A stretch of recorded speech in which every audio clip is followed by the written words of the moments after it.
KATSEYE. KATSEYE. It's KATSEYE Radio. Welcome to the second episode of KATSEYE Radio. I'm your host, Megan, and I'm super excited to share my playlist and story with you.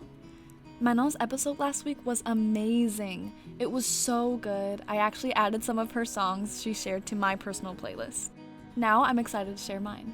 The title of my playlist is Songs for the Road Trip of My Life, and the songs I'm sharing will give you a window into my life journey, show you a glimpse of how I grew up and evolved within the years, and how I fell in love with my passion for music. I'll also be sharing the hardships I went through and the sacrifices I had to make during those times in order to achieve my dreams. I've selected these specific songs because they hold a lot of meaning to me.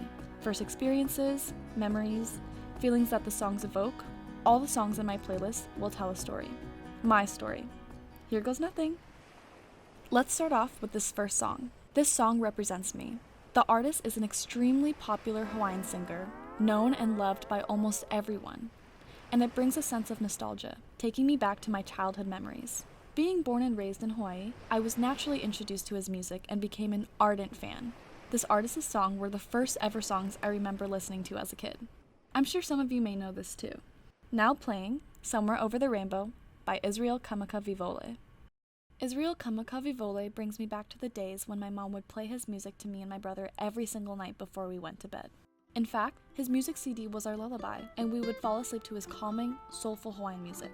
Hawaiian music holds a special place in my heart because it was a gateway into me learning my first instrument, the ukulele, and discovering my first love and passion, dance. The ukulele is a traditional Hawaiian instrument, and it's super calming and laid back. It gives me such a warm feeling. It's almost like a little guitar. From a young age, I knew I wanted to become a dancer, so my mom enrolled me into hula dancing.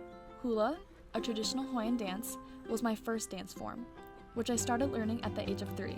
It was through hula that I learned to move my body to the rhythm of music. I'm so grateful to be able to have the opportunity to share a song that takes me back to the beautiful memories of my childhood. Hope you liked it. This next song brings back a vivid memory of my childhood that I hold dear to my heart. I started my dance journey with hula, then my mom introduced me to various dance styles that sparked a bigger passion in me for dance. When I was 4 years old, I joined a dance studio that I was a part of for over 6 years. I attended dance classes and rehearsals almost every day, and I loved every moment of it. The studio was located on the other side of the island, so on the way to dance class, my mom and I would blast music, and the song was a regular favorite. Next up, Just Dance by Lady Gaga, featuring Colby O'Donis. This song brings back so many good memories. Do any of you have memories tied with this song? Let me know in the comments.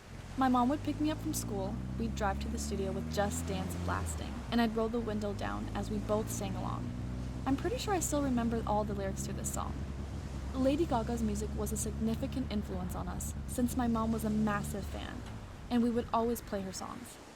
On the way, we'd stop by 7-Eleven to stock up on snacks before class, and I'd always pick up my favorite Hawaiian snack, Spam Musubis. Despite the long commute, this was one of my fondest memories, and it reminds me of my passion for dance and the bond I share with my mom. So at the studio, we would hold recitals every few months, and there were themes. This particular recital was centered around icons, specifically Britney Spears. This was one of the songs in the setlist that also acted as a catalyst in my journey of wanting to become a performer. Let's listen to Till the World Ends by Britney Spears. Watching Britney Spears perform on stage was a huge inspiration for me. Her facial strength and dance, she's such an amazing performer that keeps her audience engaged. When my dance studio announced the Britney Spears themed recital, I knew that this was my chance to shine. I was confident that I had the skills and talent to get the lead role, and I worked hard to achieve it. My competitive spirit and determination paid off, and I was thrilled to get the lead role in the song Till the World Ends. When I performed on stage, I felt an incredible rush of energy and passion. At the young age of 8, I realized that performing was my true calling, and I knew I wanted to pursue it for the rest of my life. Dance will always be and still is my first love. But let me tell you about the time I was first introduced to singing. When I was around 6 or 7, I decided I wanted to try musical theater. I felt like musical theater was everything I loved in one: dancing, performing on stage, and my newfound love, singing. Musical theater started off as a fun after-school activity. I thought, why not? Little did I know, it became my life. Now listening to Maybe by Eileen Quinn from the musical Annie. When I first learned how to sing, I was super confident because I was young. I was super into it, going full send. I was a fearless kid. I practiced a lot and I wasn't too nervous performing maybe because I was very sure of myself. I was very confident in who I was, like, this is who I am. This song will always hold a special place in my heart because this song is the first ever singing solo I got. I got to perform in front of audiences all over Hawaii. It still remains one of my best memories I have performing on stage. As my love for performance grew, I decided I wanted to go to LA to pursue my dreams. I used to travel back and forth from Hawaii to LA because I already knew I was destined to be an entertainer. So every Friday after school, I packed my bags and I would go to LA for the weekend. I did that every weekend for a year and my family decided that it'd be better for me to move out there. Finally, at the age of 10, I packed my bags and headed straight to Los Angeles to make my dreams a reality. I had my heart set on singing, acting, dancing, and modeling, and nothing was going to stop me. It was a huge move, not only for me, but my family. As soon as I moved to LA, I looked for an agent to kickstart my career and I went to countless auditions, and each time I was asked if I could sing. Sing for us. Sing us a little something, they'd say. Without hesitation, I'd sing the first song that came to mind, and it was Cups by Anna Kendrick from the movie Pitch Perfect.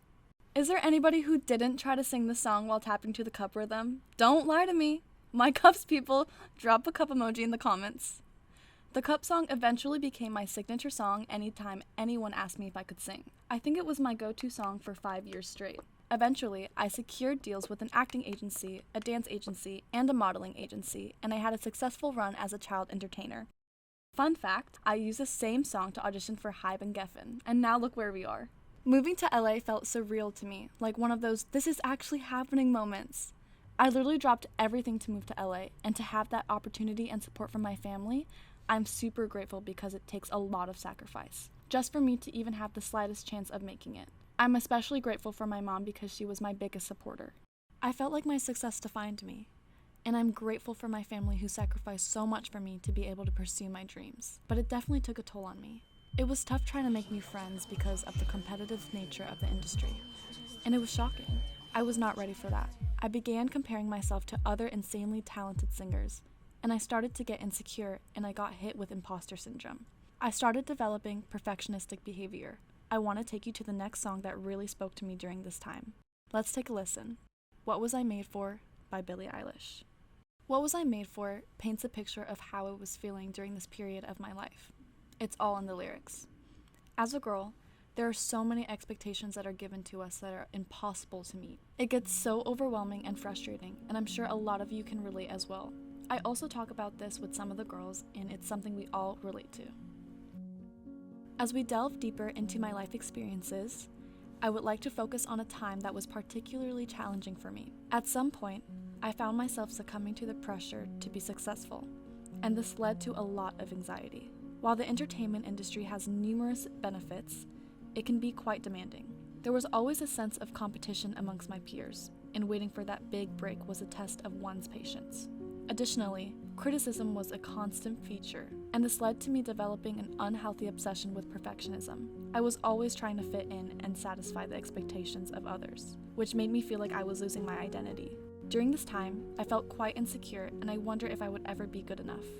It was a difficult period, and I felt isolated and alone. Whenever I reflect on that period, a specific song comes to mind.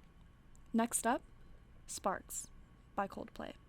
Breaking into the industry was everything to me, my dream, but it came with its challenges. It took me some time to overcome this phase, and I still strive to let go of some of the unhealthy habits of perfectionism. However, I believe that this experience has helped me develop into the person I am today. I was able to overcome this hardship by trusting the work I was putting in, trusting myself that everything I did was working and I was really improving. I practiced even more and focused on myself instead of listening to what other people were saying about me. Now, I'm not afraid to show others who I am and what I stand for. Guess what? We only have 2 songs left. I'm sad it's coming to an end, but I have 2 more songs left to share, so stay tuned. I had to work through a lot of my hardships to get to where I am today, but the songs I would dance to also took a huge part in that. Dancing is my first love, and I will never ever fall out of love with dance. I started dancing when I was 3 years old, and I cannot even imagine myself stopping. Dance lets me feel the most vulnerable with music, because it lets me let out my emotions, whether it's sad, confident, angry, or happy. This song helps me channel my alter ego, and it really brings out the performer in me. Can you guess what song it is? Maybe it's a bad idea to reveal it. Get it? Okay, now playing Bad Idea by Ariana Grande. I love that song and I'm absolutely obsessed with Ariana Grande. She's definitely one of my all-time favorite artists. Comment below your favorite Ariana song. Whenever I danced to this song, I felt like I was tapping into my ultra-confident persona and it would make me feel unstoppable. Nowadays, whenever I blast this song, I visualize myself on stage with a massive crowd with the spotlight on me and I'm giving the performance of a lifetime. I always like to tap into my alter ego when I perform. It feels as if I'm pulling strength from within. I even created a whole persona with a name and vibe to match.